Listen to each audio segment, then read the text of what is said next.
আমার জীবনে সেই একটা অদ্ভুত ব্যাপার সেবার ঘটেছিল। বছর 3 আগেকার কথা। আমাকে বরিশালের ওধারে যেতে হয়েছিল একটা কাজে। ওই অঞ্চলের একটা গঞ্জ থেকে বেলা প্রায় 12টার সময় নৌকোয় উঠলাম। আমার সঙ্গে এক নৌকোয় বরিশালের এক ভদ্রলোক ছিলেন। গল্পে গুজবে সময় কাটতে লাগল। সময়টা পুজোর পরই। দিনটা মেঘলা মেঘলা, মাঝে মাঝে টিপটিপ করে বৃষ্টিও পড়তে শুরু করলো। সন্ধ্যের কিছু আগে কিন্তু আকাশটা অল্প পরিষ্কার হয়ে গেল। ভাঙা ভাঙা মেঘের মধ্যে দিয়ে চতুর্দশীর চাঁদের আলো অল্প অল্প প্রকাশ হলো। সন্ধে হবার সঙ্গে সঙ্গে আমরা বড় নদী ছেড়ে একটা খালে পড়লাম। শোনা গেল খালটা এখান থেকে আরম্ভ হয়ে নোয়াখালীর উত্তর দিয়ে একেবারে মেঘনায় মিশেছে। পূর্ববঙ্গে সেই আমার নতুন যাওয়া। চোখে কেমন সব একটু নতুন ঠেকতে লাগলো। অপরিসর খালের দুধারে বৃষ্টি স্নাত কেয়ার জঙ্গলে মেঘে আধা ঢাকা চতুর্দশীর জ্যোৎস্না চিকচিক করছিল। মাঝে মাঝে নদীর ধারে বড় বড় মাঠ, সতী, বেত, ফার্ন গাছের বন জায়গায় জায়গায় খালের জলে ঝুঁকে পড়েছে।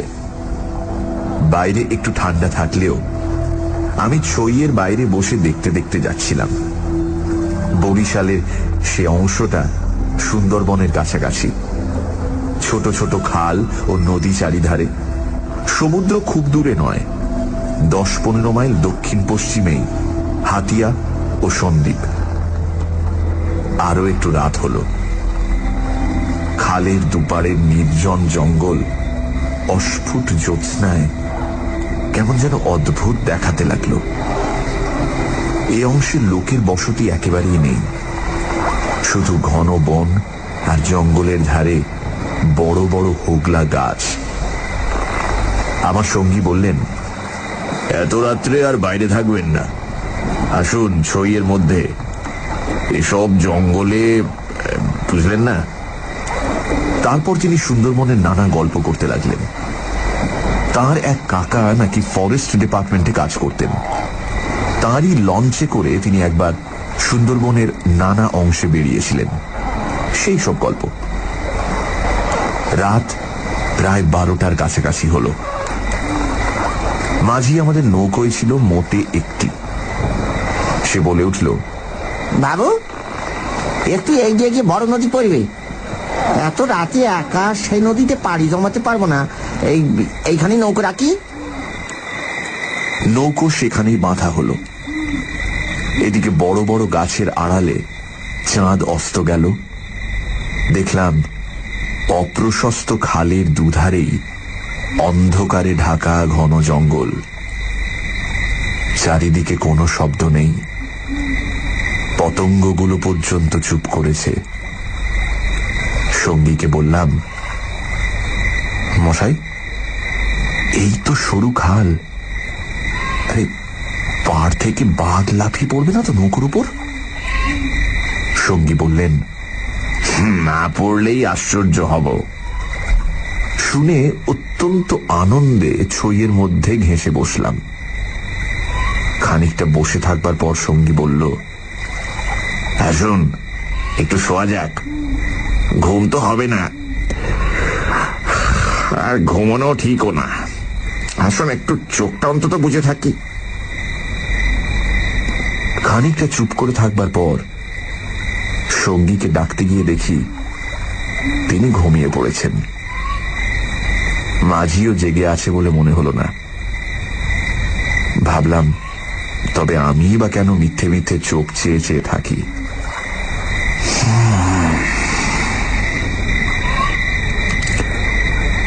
তারপর যা ঘটল সেটি আমার জীবনের এক অদ্ভুত অভিজ্ঞতা। শুতে যাচ্ছি, হঠাৎ আমার কানে গেল অন্ধকার ঘন ঝোপের ওপাশে অনেক দূরে গভীর জঙ্গলের মধ্যে কি যেন কোথায় গ্রামোফোন বাজাচ্ছে। তাড়াতাড়ি উঠে বসলাম। গ্রামোফোন? এই বনে এত রাতে গ্রামোফোন বাজাবে কে?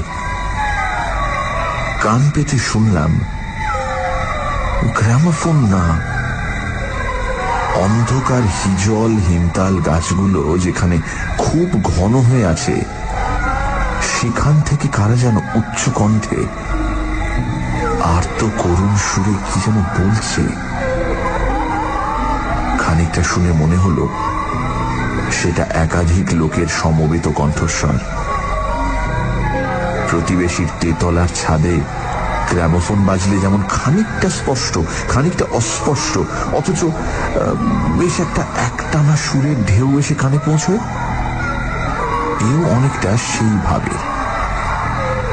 মনে হলো যেন কতকগুলো অস্পষ্ট বাংলা ভাষার শব্দ কানে গেল, কিন্তু ধরতে পারা গেল না কথাগুলো কি। শব্দটা মাত্র মিনিট খানেক স্থায়ী হলো, তারপরই অন্ধকার বনভূমি যেমন নিস্তব্ধ ছিল আবার তেমনি নিস্তব্ধ হয়ে গেল। তাড়াতাড়ি ছইয়ের বাইরে এলাম। চারিপাশের অন্ধকার ঝিঙের বিচির মতন কালো, বনভূমি নীরব, শুধু নৌকোর তলায় ভাটার জল কলকল করে বাঁধছে, আর শেষ রাতের বাতাসে জলের ধারে কেয়া ঝোপে এক ধরনের অস্পষ্ট শব্দ হচ্ছে। পাড় থেকে দূরে হিজল গাছের কালো গুঁড়িগুলোর অন্ধকারে এক অদ্ভুত চেহারা হয়েছে। ভাবলাম সঙ্গীদের ডেকে তুলি, আবার ভাবলাম বেচারিটা ঘুমোচ্ছে, ডেকে কি হবে, তার চেয়ে বরং নিজে জেগে বসে থাকি।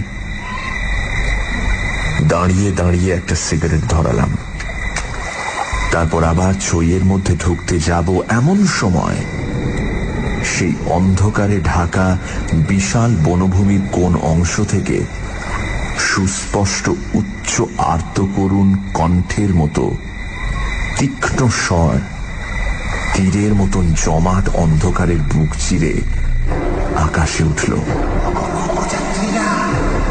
তোমরা কারা যাচ্ছ? আমরা শ্বাস বন্ধ হয়ে পড়লাম, আমাদের নৌকোর মাঝিটা ধর্মর করে জেগে উঠল।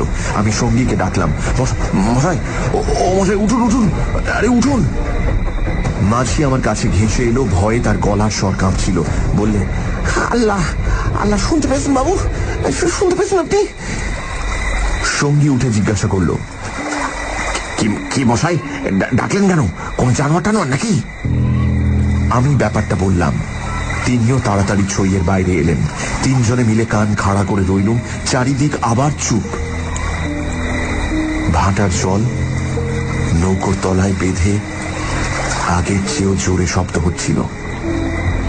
সঙ্গী মাঝিকে জিজ্ঞেস করলেন, এটা কি তবে? মাঝি বললে, হ্যাঁ বাবু, মাই কীর্তিপাশার গড়। সঙ্গী বললে, তবে তুই এত রাতে এখানে নৌকো রাখলি কেন? বেকুল কোথাকার। মাঝি বললে, 380 বলি রেখেছিল বাবু, ভাটার টানে নৌকো পিছিয়ে দেওয়ার তো জোর ছিল না। কথাবার্তার ধরন শুনে সঙ্গীকে বললাম, কি মশাই, কি ব্যাপার, আপনি কিছু জানেন নাকি? ভয় যত না হোক, বিস্ময়ে আমরা কেমন হয়ে গিয়েছিলাম। সঙ্গী বললেন, ওরে, তোর সে কেরোসিনের ডিবেটা জাল। আরে আলো জেলে বসে থাকা যাক, রাত তো এখনো ঢের। মাঝিকে বললাম, তুই শব্দটা শুনতে পেয়েছিলি? সে বলল, হ্যাঁ বাবু, এই আওয়াজ কানে গিয়েই তো আমার ঘুম ভেঙে গেল। আমি আরো দুবার নৌকো বেয়ে যেতে যেতে ও ডাক শুনেছি। সঙ্গী বললেন, এটা এই অঞ্চলের একটা অদ্ভুত ঘটনা। তবে এই জায়গাটা সুন্দরবনের সীমানায় বলে আর এই অঞ্চলে কোনো লোকালয় নেই বলে শুধু নৌকোর মাঝিদের কাছে এটা সুপরিচিত। এর পেছনে একটা ইতিহাস আছে, সেটা অবশ্য নৌকোর মাঝিদের পরিচিত নয়। সেইটা আপনাকে বলি, শুনুন। তারপর কেরোসিনের ডিবার আলোয় অন্ধকার বনের বুকের মধ্যে বসে সঙ্গীর মুখে কীর্তি পাশার গড়ের ইতিহাসটা শুনতে লাগলাম। 250 বছর আগের কথা। মুনিম খাঁ তখন গৌড়ের সুবেদার। এই অঞ্চলে তখন 12 ভূঁইয়ার 2 প্রতাপশালী ভূঁইয়া রাজা রামচন্দ্র রায় ও ঈসা খাঁ মসনদে আলীর খুব প্রতাপ। মেঘনার মোহনার বাহির সমুদ্র, যাকে এখন সন্দ্বীপ চ্যানেল বলে, সেখানে তখন মগ আর পর্তুগিজ জলদস্যুরা শিকারের খোঁজে ওত পেতে বসে থাকত। সে সময় এখানে এরকম জঙ্গল ছিল না। এই সমস্ত জায়গা কীর্তি রায়ের অধিকারে ছিল। এইখানে তার সুদৃঢ় দুর্গ ছিল। মগ জলদস্যুদের সঙ্গে তিনি অনেকবার লড়েছিলেন। তার অধীনে সৈন্য সামন্ত, কামান, যুদ্ধের কোষা সবই ছিল। সন্দ্বীপ তখন ছিল পর্তুগিজ জলদস্যুদের প্রধান আড্ডা। এদের আক্রমণ থেকে আত্মরক্ষা করবার জন্য এই অঞ্চলের সকল জমিদারকেই সৈন্যদল দৃঢ় করে গড়তে হতো। এ বনের পশ্চিম ধার দিয়ে তখন আরেকটা খাল বড় নদীতে পড়ত। বনের মধ্যে তার চিহ্ন এখনো আছে। কীর্তি রায় অত্যন্ত অত্যাচারী এবং দুর্ধর্ষ জমিদার ছিলেন। তার রাজ্যে এমন সুন্দর মেয়ে কমই ছিল যে তার অন্তঃপুরে একবার না ঢুকেছে। তাছাড়া তিনি নিজেও এক প্রকার জলদস্যুই ছিলেন। তার নিজের অনেকগুলো বড় ছিপ অর্থাৎ ছোট নৌকো ছিল। কীর্তি রায়ের পাশের জমিদারি ছিল কীর্তি রায়ের বন্ধুর। এরা ছিলেন চন্দ্রদ্বীপের রাজা রামচন্দ্র রায়ের পত্তনিদার। অবশ্য সে সময় অনেক পত্তনিদারের ক্ষমতা এখনকার স্বাধীন রাজাদের চেয়ে বেশি ছিল। কীর্তি রায়ের বন্ধু মারা গেলে তার তরুণ বয়স্ক পুত্র নরনারায়ণ রায় পিতার জমিদারির ভার পান। নরনারায়ণ তখন সবে যৌবনে পদার্পণ করেছেন। অত্যন্ত সুপুরুষ, বীর এবং শক্তিমান। নরনারায়ণ কীর্তি রায়ের পুত্র চঞ্চল রায়ের সমবয়সী ও বন্ধু। সেবার কীর্তি রায়ের নিমন্ত্রণে নরনারায়ণ রায় তাঁর রাজ্যে দিন কতকের জন্য বেড়াতে এলেন। চঞ্চল রায়ের তরুণী পত্নী লক্ষ্মী দেবী স্বামীর বন্ধু নরনারায়ণকে দেওরের মতন স্নেহের চোখে দেখতে লাগলেন। 2-1 দিনের মধ্যেই কিন্তু সে স্নেহের চোটে নরনারায়ণকে বিব্রত হয়ে উঠতে হল। নরনারায়ণ রায় তরুণ বয়স্ক হলেও একটু গম্ভীর প্রকৃতির। বিদ্যুৎ চঞ্চলা তরুণী বন্ধু পত্নীর ব্যঙ্গ পরিহাসে গম্ভীর প্রকৃতি নরনারায়ণের মান বাঁচিয়ে চলা দুষ্কর হয়ে পড়ল। স্নান করে উঠেছেন, মাথার পাগড়ি খুঁজে পাওয়া যায় না। নানা জায়গায় খুঁজে হয়রান হয়ে তার আশা ছেড়ে দিয়ে বসে আছেন। হঠাৎ কখন নিজের বালিশ তুলতে গিয়ে দেখেন তার নিচেই পাগড়ি চাপা আছে, যদিও এর আগেও তিনি বালিশের নিচেই খুঁজেছেন। তার প্রিয় তলোয়ারটা দুপুর থেকে বিকেলের মধ্যে 5 বার হারিয়ে গেল। আবার 5 বারই সম্পূর্ণ অপ্রত্যাশিত জায়গা থেকে খুঁজে পাওয়া গেল। পানে এমন সব জিনিসের সমাবেশ হতে লাগলো যা কোনো কালেই পানের উপকরণ নয়। বন্ধু পত্নীর সঙ্গে কিছুতেই এঁটে উঠতে না পেরে অত্যাচার জর্জরিত নরনারায়ণ রায় ঠিক করলেন তার বন্ধুর স্ত্রীটি একটু ছিটগ্রস্ত। বন্ধুর দুর্দশায় চঞ্চল রায় মনে মনে খুশি হলেও বাইরের স্ত্রীকে বললেন, 2 দিনের জন্য এসেছে বেচারি, ওকে তুমি যে রকম বিব্রত করে তুলেছ ও আর কখনো এখানে আসবে না। দিন কয়েক এরকম কাটবার পর কীর্তি রায়ের আদেশে চঞ্চল রায়কে কি একটা কাজে হঠাৎ গৌড়ে যাত্রা করতে হলো। নরনারায়ণ রায়ও বন্ধুর স্ত্রী কখন যে কি করে বসে সেই ভয়ে কয়েকদিন কাটানোর পর নিজের বজরায় উঠে হাঁপ ছেড়ে বাঁচলেন। যাবার সময় লক্ষ্মী দেবী বলে দিলেন, এবার আবার যখন আসবে ভাই, এমন একটা বিশ্বাসী লোক সঙ্গে এলো যে রাত দিন তোমার জিনিসপত্র ঘরে বসে পাহারা দেবে, বুঝলে? নরনারায়ণ রায়ের বজরা রায়মঙ্গলের মোহনা ছাড়িয়ে যাবার একটু পরেই জলদস্যুদের দ্বারা আক্রান্ত হল। তখন দুপুরবেলা সমুদ্রের সেই অংশে এমন কোন নৌকো ছিল না যারা সাহায্য করতে আসতে পারে। সেটা রায়মঙ্গল আর কালাবদর নদীর মুখ। সামনেই সমুদ্র। সন্দীপ চ্যানেল জলদস্যুদের প্রধান ঘাঁটি। নরনারায়ণের বজ্রার রক্ষীরা কেউ হত হল, কেউ সাংঘাতিক জখম। নিজে নরনারায়ণ দস্যুদের আক্রমণ প্রতিহত করতে গিয়ে হাঁটুতে কিসের খোঁচা খেয়ে অজ্ঞান হয়ে পড়লেন। জ্ঞান হবার পর দেখতে পেলেন তিনি এক অন্ধকার জায়গায় শুয়ে আছেন। তার সামনে কি যেন একটা বড় নক্ষত্রের মতন জ্বলছে। খানিকক্ষণ জোরে চোখের পলক ফেলবার পর তিনি বুঝলেন যাকে তারা বলে মনে হয়েছিল তা আসলে একটি ছোট জানালা থেকে ঢুকে আসা বাইরের আলো। নরনারায়ণ দেখলেন তিনি একটি অন্ধকার ঘরের ভেজা মেঝের উপর শুয়ে আছেন। ঘরের দেয়ালের জায়গায় জায়গায় সবুজ শ্যাওলার দল গজিয়েছে। আরো কদিন, আরো কটা রাত কেটে গেল। কেউ তার জন্য কোনো খাবার আনলো না। তিনি বুঝলেন যারা তাকে এখানে এনেছে তাকে না খেতে দিয়ে মেরে ফেলাই তাদের উদ্দেশ্য। মৃত্যু, সামনে নির্মম মৃত্যু। সেদিনটাও কেটে গেল।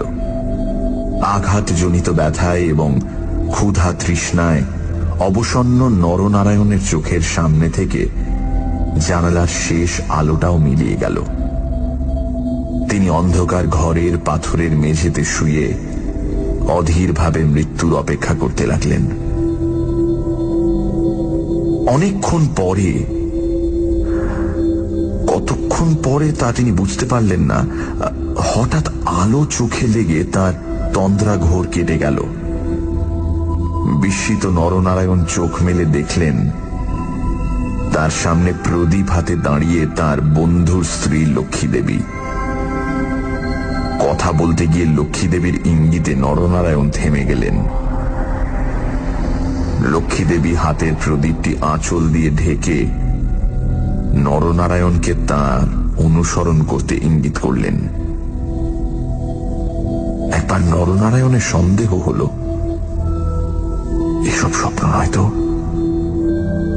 কিন্তু ওই যে দীপশিখার উজ্জ্বল আলোয় ভিজে দেয়ালে সবুজ শ্যাওলার দল স্পষ্ট দেখা যাচ্ছে।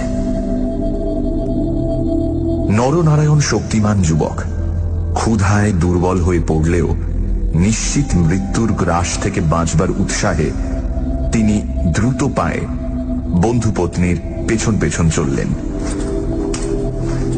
একটা বাঁকা পাথরের সিঁড়ি দিয়ে উপরে উঠে একটি দীর্ঘ সুড়ঙ্গ পার হবার পর তিনি দেখলেন যে তারা কীর্তি রায়ের প্রাসাদের সামনের খাল ধারে এসে পৌঁছেছেন।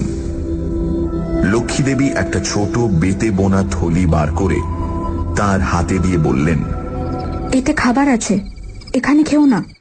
তুমি সাঁতার জানো, খাল পার হয়ে ওপারে গিয়ে কিছু খেয়ে নাও, তারপর যত শিগগির পারো পালিয়ে যাও। ব্যাপারটা কি নরনারায়ণ রায় একটু একটু করে বুঝলেন। তার বিস্তৃত জমিদারি কীর্তি রায়ের জমিদারির পাশেই, এবং তার অবর্তমানে কীর্তি রায় ভবিষ্যৎ জমিদার। অত বড় বিস্তৃত ভূসম্পত্তি সৈন্য সামন্ত কীর্তি রায়ের হাতে এলে তিনি কি আর কিছু গ্রাহ্য করবেন?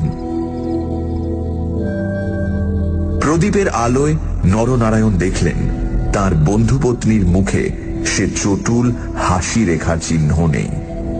তার মুখখানি সহানুভূতিতে ভরা মাতৃমুখের মতন স্নেহ কোমল হয়ে এসেছে। তাদের চারপাশে গাঢ় অন্ধকার, মাথার উপর আকাশের বুক চিরে দিগন্ত বিস্তৃত উজ্জ্বল ছায়াপথ। কাছেই খালের জল জোর ভাটার টানে তীরের হোগলা গাছ দুলিয়ে কলকল শব্দে বড় নদীর দিকে ছুটেছে। নরনারায়ণ আবেগপূর্ণ সুরে জিজ্ঞাসা করলেন, বউ ঠাকুরুন, চঞ্চল কি এর মধ্যে আছে? লক্ষ্মী দেবী বললেন, না ভাই, তিনি কিছু জানেন না। এই সব শ্বশুর ঠাকুরের কীর্তি, এই জন্যই তাকে অন্য জায়গায় পাঠিয়েছেন। এখন আমার মনে হচ্ছে গৌটো সব মিথ্যে। নরনারায়ণ দেখলেন লজ্জায় দুঃখে তার বন্ধুপত্নীর মুখ বিবর্ণ হয়ে উঠেছে। লক্ষ্মী দেবী আবার বললেন, আমি আজ জানতে পারি খিড়কিগড়ের পাইক সর্দার আমায় মা বলে। তাকে দিয়ে দুপুরহাটের পাহারা সব সরিয়ে রেখে দিয়েছিলাম, তাই। নরনারায়ণ বললেন, বউ ঠাকুরুন, আমার এক বোন ছেলেবেলায় মারা গিয়েছিল। তুমি আমার সেই বোন, আজ আবার ফিরে এলে। লক্ষ্মী দেবীর পদ্মের মতো মুখখানি চোখের জলে ভেসে গেল। একটু ইতস্তত করে বললেন, ভাই, বলতে সাহস পাই না, তবু একটা কথা বলছি, বোন বলে যদি রাখো। নরনারায়ণ জিজ্ঞাসা করলেন, কি কথা বউ ঠাকুরুন? লক্ষ্মী দেবী বললেন, তুমি আমার কাছে বলে যাও ভাই যে শ্বশুর ঠাকুরের কোনো অনিষ্ট চিন্তা তুমি করবে না। নরনারায়ণ রায় একটুখানি কি যেন ভাবলেন, তারপর বললেন, তুমি আমার প্রাণ দিলে বউ ঠাকুরুন, তোমার কাছে বলে যাচ্ছি, তুমি বেঁচে থাকতে আমি তোমার শ্বশুরের কোনো অনিষ্ট চিন্তা করব না। বিদায় নিতে গিয়ে নরনারায়ণ একবার জিজ্ঞাসা করলেন, বউ ঠাকুরুন, তুমি ফিরে যেতে পারবে তো? লক্ষ্মী দেবী বললেন, আমি ঠিক যাব, তুমি কিন্তু যত দূর পারো সাঁতরে গিয়ে তারপর ডাঙে উঠে চলে যেও। নরনারায়ণ রায় সেই ঘন কৃষ্ণ অন্ধকারের মধ্যে নিঃশব্দে খালের জলে পড়ে মিলিয়ে গেলেন। লক্ষ্মী দেবীর প্রদীপটা অনেকক্ষণ বাতাসে নিভে গিয়েছিল। তিনি অন্ধকারের মধ্যে দিয়ে শ্বশুরের গড়ের দিকে ফিরলেন। একটু দূরে গিয়েই তিনি দেখতে পেলেন পাশের ছোট খালটায় দুখানা ছিপ মশালের আলোয় সজ্জিত হচ্ছে। ভয়ে তার বুকের রক্ত জমে গেল। সর্বনাশ, এরা কি তবে জানতে পেরেছে? দ্রুত পায়ে অগ্রসর হয়ে গুপ্ত সুড়ঙ্গের মুখে এসে তিনি দেখলেন সুড়ঙ্গের পথ খোলাই আছে। তিনি তাড়াতাড়ি সুড়ঙ্গের মধ্যে ঢুকে পড়লেন। কীর্তি রায় বুঝতেন নিজের হাতের আঙুলও যদি বিষাক্ত হয়ে ওঠে তো তাকে কেটে ফেলাই সমস্ত শরীরের পক্ষে মঙ্গল। পরদিন আবার দিনের আলো ফুটে উঠল, কিন্তু লক্ষ্মী দেবীকে আর কোনো দিন কেউ দেখেনি। রাতের হিংস্র অন্ধকার তাকে গ্রাস করে ফেলেছিল।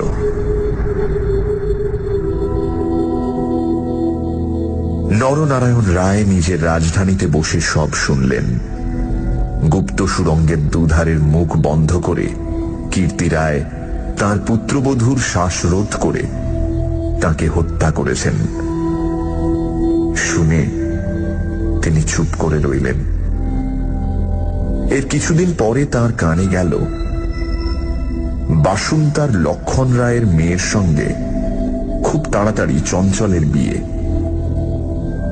সেদিন রাতে চাঁদ ওঠার পর নিজের প্রাসাদের ছাদে বেড়াতে বেড়াতে চারিদিকের শুভ্র সুন্দর আলোর সাগরের দিকে দৃষ্টিপাত করে দৃঢ় চিত্ত নরনারায়ণ রায়েরও চোখের পাতা যেন ভিজে উঠল। তার মনে হল তার অভাগিনী বউ ঠাকুরানীর চোখের দুষ্টু হাসিটি তারায় তারায় নবমল্লিকার মতো ফুটে উঠেছে। নরনারায়ণ রায়ের পূর্বপুরুষেরা ছিলেন দুর্ধর্ষ দস্যু। হঠাৎ পূর্বপুরুষের সেই বর্বর রক্ত নরনারায়ণের ধমনীতে নেচে উঠল। তিনি মনে মনে বললেন, আমার অপমান আমি একরকম ভুলেছিলাম বউ ঠাকুরুন, কিন্তু তোমার অপমান আমি সহ্য করব না কখনোই।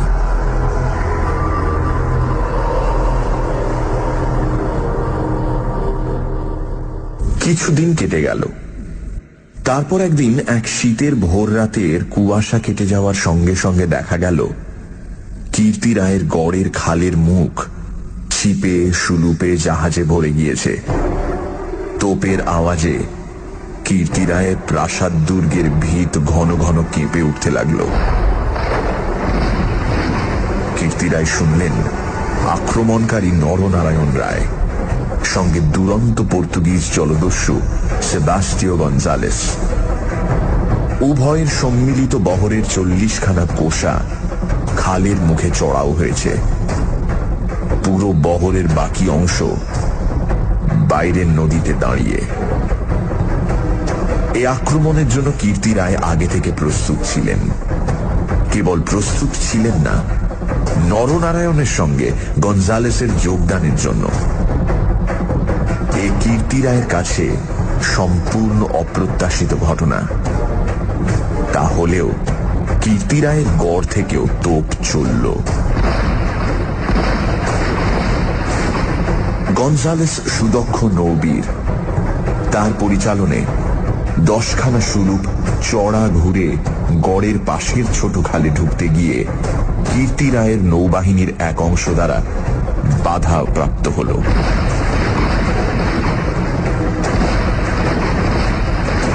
গড়ের কামান সেদিকে এত প্রখর যে খালের মুখে দাঁড়িয়ে থাকলে বহর মারা পড়ে।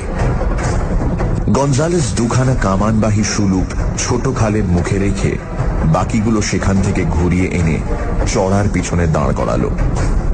গঞ্জালেসের অধীনস্থ অন্যতম জলদস্যু মাইকেল রোজারিও ডি ভেগা এই ছোট বহর খালের মধ্যে ঢুকিয়ে গড়ের পশ্চিম দিক আক্রমণ করবার জন্য তৈরি হল।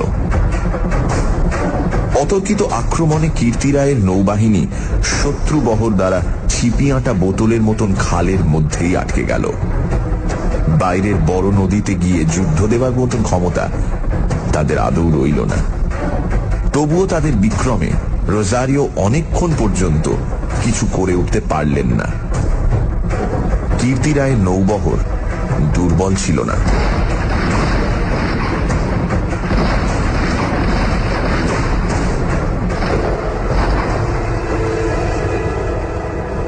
বিকেলের দিকে রোজারিওর কামানের মুখে গড়ের পশ্চিম দিকটা একেবারে হুমড়ি খেয়ে পড়ে গেল। নরনারায়ণ রায় দেখলেন প্রায় 30খানা কোষা জখম অবস্থায় খালের মুখে পড়ে। কীর্তি রায়ের গড়ের কামানগুলো সব চুপ। নদীর দুপাড় ঘিরে সন্ধে নেমে আসছে। উপরে নিস্তব্ধ নীল আকাশে কেবলমাত্র এক ঝাঁক শকুনি কীর্তি রায়ের গড়ের উপর চক্রাকারে ঘুরছে। হঠাৎ নরনারায়ণ রায়ের চোখের সামনে বন্ধু পত্নীর কাতর মিনতিপূর্ণ সেই চোখ দুটি মনে পড়ল। তীব্র অনুশোচনায় তার মন তখনই ভরে উঠল। তিনি করেছেন কি? এই রকম করে কি তিনি তার স্নেহময়ী প্রাণদাত্রীর শেষ অনুরোধ রাখতে এসেছেন? নরনারায়ণ রায় হুকুম জারি করলেন, কীর্তি রায়ের পরিবারের এক প্রাণীরও যেন প্রাণহানি না হয়। একটু পরেই সংবাদ এলো গড়ের মধ্যে কেউ নেই। নরনারায়ণ রায় বিস্মিত হলেন। তিনি তক্ষুনি নিজে গড়ের মধ্যে ঢুকলেন। তিনি এবং গঞ্জালেস গড়ের সমস্ত অংশ তন্ন তন্ন করে খুঁজলেন। দেখলেন সত্যি কেউ নেই। পর্তুগিজ বহরের লোকেরা গড়ের মধ্যে লুটপাট করতে গিয়ে দেখলেন মূল্যবান জিনিসপত্র বড় কিছু নেই। পরদিন দ্বীপ্রহর পর্যন্ত লুটপাট চলল। কীর্তি রায়ের পরিবারের একটি প্রাণীরও সন্ধান পাওয়া গেল না। দুপুরে কেবলমাত্র 2খানা সুলুপ খালের মুখে পাহারা রেখে নরনারায়ণ রায় ফিরে চলে গেলেন। এই ঘটনার দিন কয়েক পরে পর্তুগিজ জলদস্যু দল লুটপাট করে চলে গেলে কীর্তি রায়ের এক কর্মচারী গড়ের মধ্যে প্রবেশ করে। আক্রমণের দিন সকালেই এই লোকটি গড় থেকে আরো অনেকের সঙ্গে পালিয়েছিল। ঘুরতে ঘুরতে একটা বড় থামের আড়ালে সে দেখতে পেল একজন আহত মুমূর্ষু লোক তাকে ডেকে কি যেন একটা বলবার চেষ্টা করছে। কাছে গিয়ে সে লোকটাকে চিনতে পারল। লোকটি কীর্তি রায়ের পরিবারের এক বিশ্বস্ত পুরনো কর্মচারী। তার মৃত্যুকালীন অস্পষ্ট কথায় আগন্তুক কর্মচারীটি মোটামুটি যা বুঝল তাতেই তার কপাল ঘেমে উঠল। সে বুঝল কীর্তি রায় তার পরিবারবর্গ এবং ধনরত্ন নিয়ে মাটির নিচের এক গুপ্ত স্থানে আশ্রয় নিয়েছেন এবং এই লোকটি, একমাত্র এই লোকটি তার সন্ধান জানে। তখনকার আমলে কেউ এই গুপ্ত পথগুলি না খুলে দিলে সেখান থেকে বেরুবার উপায় কিন্তু ছিল না। কোথায় সে মাটির নিচে ঘর তা স্পষ্ট করে বলবার আগেই আহত লোকটি মারা গেল। বহু অনুসন্ধানেও গড়ের কোন অংশে সে গুপ্ত গৃহ ছিল সেটার কেউই সন্ধান দিতে পারল না। ওই ছোট খালটা প্রকৃতপক্ষে সন্দীপ চ্যানেলেরই একটা খাড়ি। খাড়ির ধার থেকে একটুখানি গেলে গভীর অরণ্যের ভেতর কীর্তি রায়ের গড়ের বিশাল ধ্বংসস্তূপ এখনো বর্তমান আছে, দেখা যাবে। বহুদিন থেকেই এখানে একটা অদ্ভুত ব্যাপার ঘটে থাকে। দুপুর রাতে গভীর বনভূমি যখন নীরব হয়ে যায়, হিমতাল হিজল গাছের কালো গুঁড়িগুলো অন্ধকারে যখন বনের মধ্যে প্রেতের মতো দাঁড়িয়ে থাকে, সন্দীপ চ্যানেলের জোয়ারের ঢেউয়ে লোনা জল খাড়ির মুখে জোনাকির মতন জ্বলতে থাকে, তখন খাল দিয়ে নৌকো বেয়ে যেতে যেতে মোম মধু সংগ্রাহকেরা কতবার সে শুনেছে অন্ধকার বনের এক গভীর অংশ থেকে কারা যেন আত্মস্বরে চিৎকার করছে,